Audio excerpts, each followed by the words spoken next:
बौद्ध धर्म का भविष्य।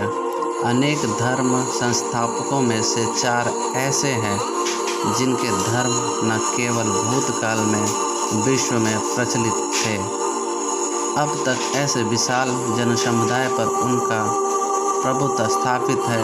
वे हैं बुद्ध, ईसा, मोहम्मद और कृष्ण। इन चारों के व्यक्तित्व और धर्म प्रचार की तुलना में बुद्ध सर्वश्रेष्ठ हैं। बुद्ध के साथ शेष सबको एक साथ करके तुलना भी नहीं की जा सकती। प्रथम बात आत्मत्याग की है, जो उनसे बुद्ध को महान ठहराती है।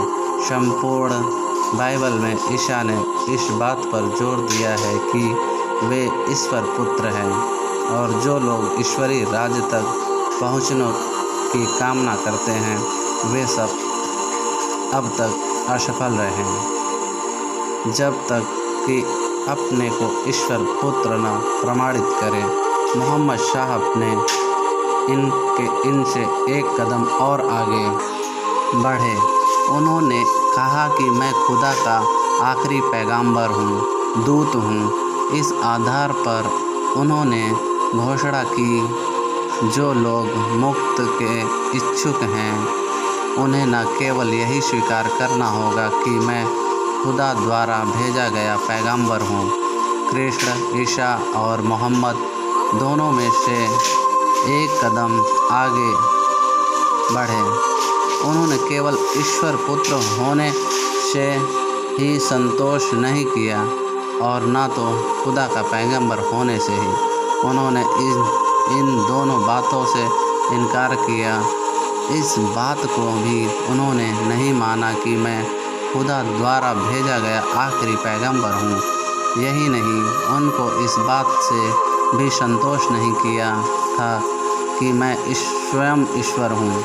उन्होंने तो अपने लिए कहा कि मैं परमेश्वर हूँ, और जैसा कि उनके अनुयायी उन्हें देवातिदेव देवताओं का श्रेष्ठ देवता अर्थात ईश्वरों के ईश्वर कहते भी हैं। बुद्ध का महान व्यक्तित्व। बुद्ध ने अपने लिए इस प्रकार की कोई बात नहीं कही। वे मनुष्य पुत्र होकर पैदा हुए थे और वे भी एक साधारण व्यक्ति थे, तथा उन्होंने अपने उपदेश साधारण जन को दिए।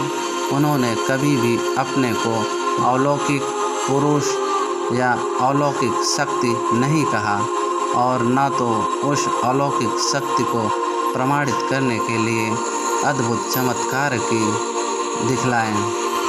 बुद्ध ने मार्गदाता और मोक्षदाता में स्पष्ट अंतर बतलाया।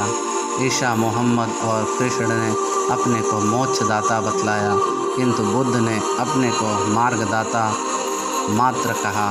इन चारों धर्मों प्रदेशों में दूसरे भी विभेद हैं। ईसा और मोहम्मद ने कहा कि हम जो कुछ भी कहते हैं वह ईश्वर का वचन है, और इस ईश्वरीय वचन के प्रति अविश्वास या संदेश नहीं किया जा सकता।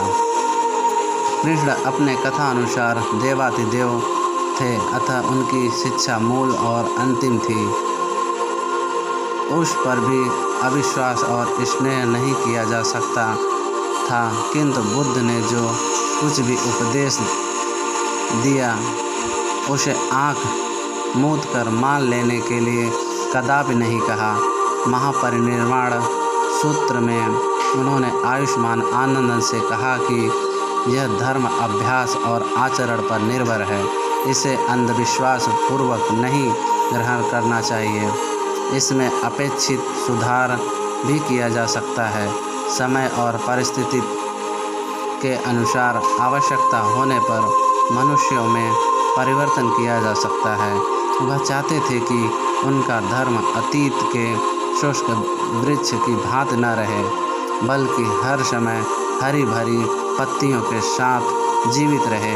यही कारण है कि उन्होंने अपने अनुयायियों को आवश्यकता पड़ने पर उसमें परिवर्तन करने की स्वतंत्रता दे दी। अन्य किसी धर्म के शिक्षक ने ऐसा कहने का साहस नहीं किया। वे धर्म सुधार से भयभीत थे।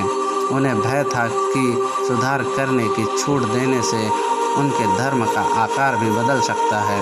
बुद्ध को ऐसा भय नहीं था, उन्हें अपने धर्म को दृढ़ नींव पर पूर्ण विश्वास था। वे जानते थे कि सुधार से धर्म का हित ही होगा, हानि न होगा। नमो बुद्धाय।